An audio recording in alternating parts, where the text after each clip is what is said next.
Olá, para quem não me conhece, meu nome é Luísa Colman e eu trabalho auxiliando pessoas que sofrem por amor a desenvolverem formas mais saudáveis de amar. E hoje eu gostaria de conversar com vocês sobre dois fatores que comprometem severamente a vida amorosa das pessoas. Na verdade, existem vários fatores que podem comprometer a vida amorosa das pessoas, mas esses dois, em especial, na minha opinião, eles têm sido mais problemáticos. Quais são eles? Primeiramente, a insatisfação com a própria vida. Ou seja, veja bem, se você não tem uma boa relação com seus familiares, se você detesta o seu trabalho, se você não considera que você tem muitos bons amigos, se você não tem um hobby ou uma atividade que te dá prazer, se você não tem uma boa relação com o seu corpo, uma boa relação com você, uma boa autoestima, e se você não tem uma conexão com a espiritualidade, eu poderia então afirmar que a sua vida não anda bem. Quanto maior a insatisfação que você tem em relação à sua própria vida, maior é a probabilidade de você se envolver em relacionamentos que não sejam saudáveis. Por quê? Se eu não estou bem comigo, se eu não sinto felicidade e prazer na minha própria vida, eu vou à procura de algo que traga essa felicidade para mim. E na maioria das vezes as pessoas acham que é o amor que vai trazer esse sentido para a vida. É o amor que vai curar todas as feridas de uma vida cheia de infelicidade, cheia de sofrimento, cheia de insatisfação. As pessoas elas têm colocado muito peso no amor. Por quê?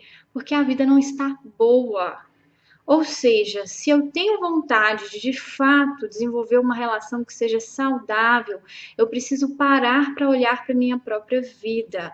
Senão a responsabilidade em cima do amor vai ser grande demais. E aí o que que acontece? As pessoas acabam se atirando por desespero, por quererem tanto ser felizes, elas se atiram em qualquer relação. E muitas vezes em relacionamentos que são tóxicos, com pessoas que não são pessoas interessantes para se relacionar e acabam sofrendo demais. Quanto maior a insatisfação que eu tenho em relação à minha própria vida, maior a possibilidade de eu me tornar dependente do meu parceiro. Por quê? Porque se eu quero tanto que o relacionamento dê certo, porque aquele é a única possibilidade de eu ser feliz, eu vou investir toda a minha energia de vida no meu parceiro. As pessoas passam a gravitar ao redor do parceiro, e isso muitas vezes cria um quadro de dependência afetiva. Os parceiros dessas pessoas relatam muito se sentir sufocados, controlados. Por quê? Porque a pessoa não tem mais nada na vida a não ser o parceiro. Isso é muito ruim, tanto para o próprio parceiro quanto para a própria pessoa. Então, e é interessante, né, que se eu pudesse dar uma dica para vocês, eu falaria de que o pior momento para se envolver numa nova relação é quando eu não estou bem comigo mesma. Mas eu vejo o oposto. Quanto pior eu estou comigo mesmo, mais desesperadamente eu quero uma nova relação para que eu me sinta um pouco melhor no meio do meu caos pessoal. Gente, isso não funciona. Eu preciso ter minimamente prazer na minha própria vida para eu conseguir desenvolver uma boa relação com o meu parceiro. Só que isso nem sempre é fácil.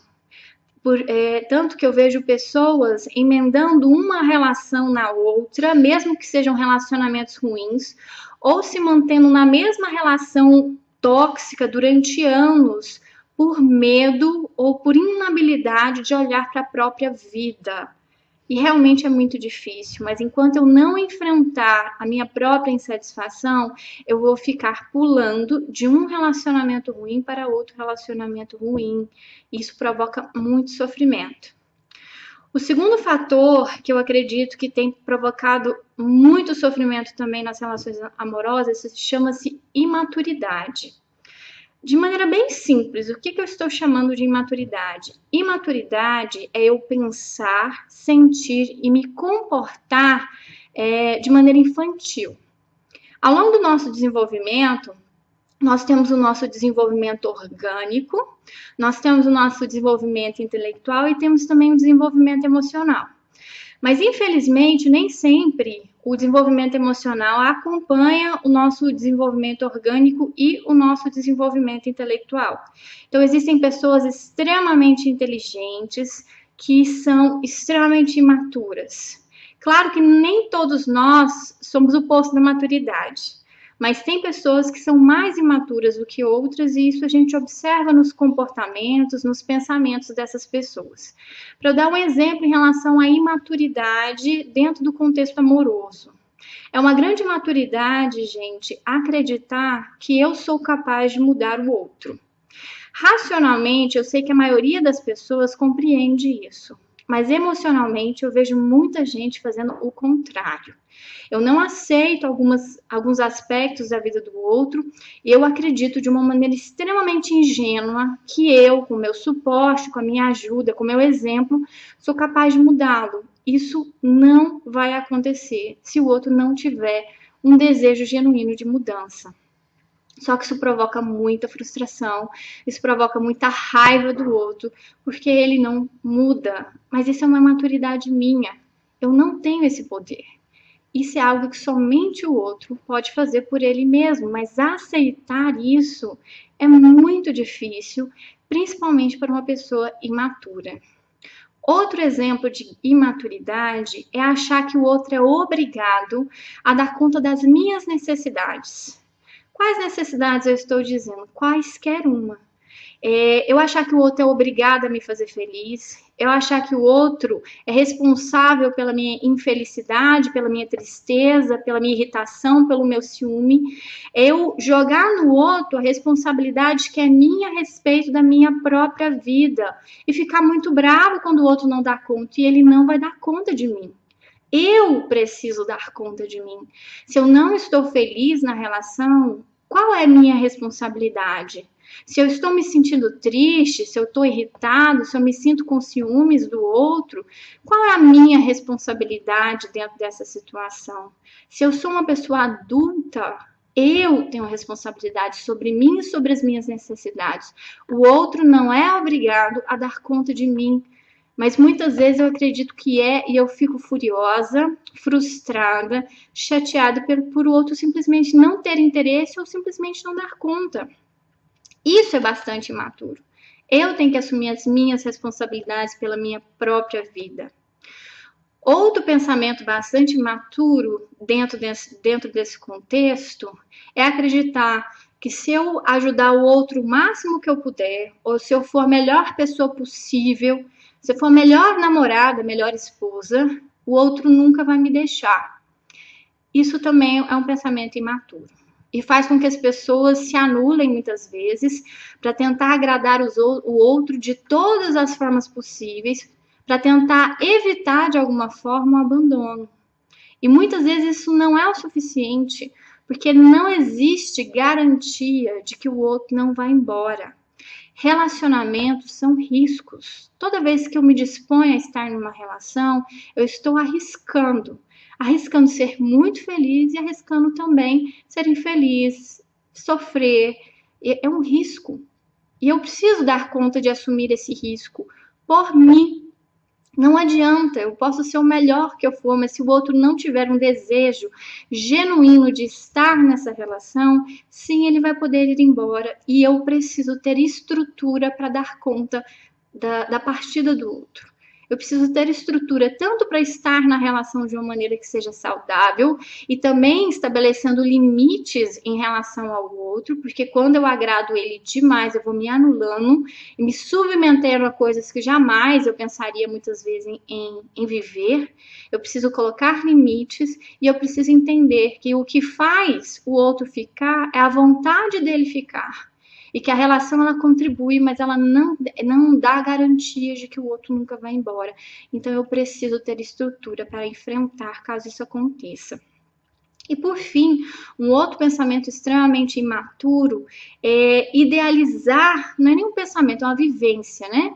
É a idealização que eu coloco no outro, muitas vezes sem sequer conhecê-lo, muitas vezes com pouco tempo de convivência ou pouco tempo de relacionamento, eu crio uma idealização do outro, e geralmente eu crio essa idealização achando que ele vai dar conta das minhas necessidades de felicidade, e eu construo todo um planejamento, um futuro feliz com esse outro, sem sequer saber se ele quer partilhar desses planos. Eu vejo pessoas que conhecem outros, em 3, 4 encontros, já acreditam que aquela pessoa é o amor da vida delas. Gente, isso é um pensamento extremamente imaturo.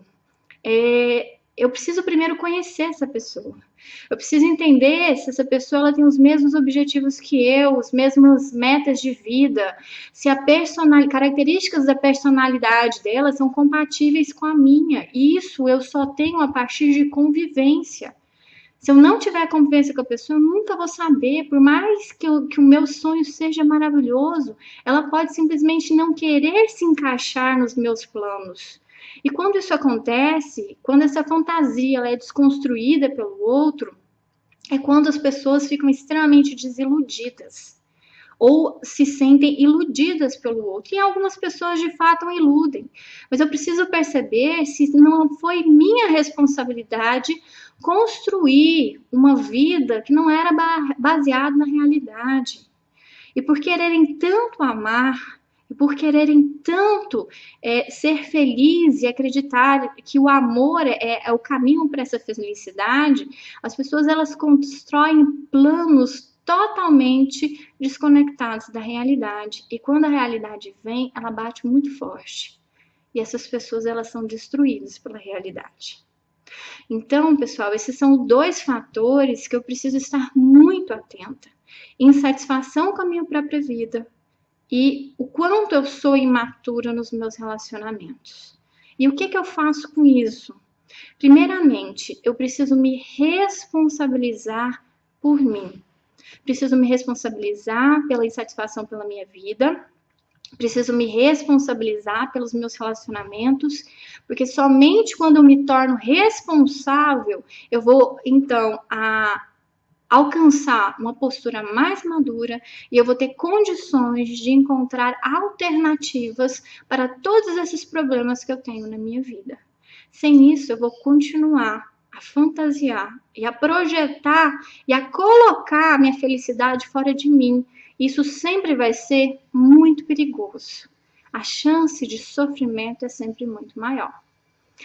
Então, pessoal, eu te convido a refletir a respeito dessas 2 características e mais para frente nós vamos falar de outras questões que envolvem amor saudável e amor não saudável. Fica aí com a gente que nós vamos conversar bastante a respeito do tema. Até mais!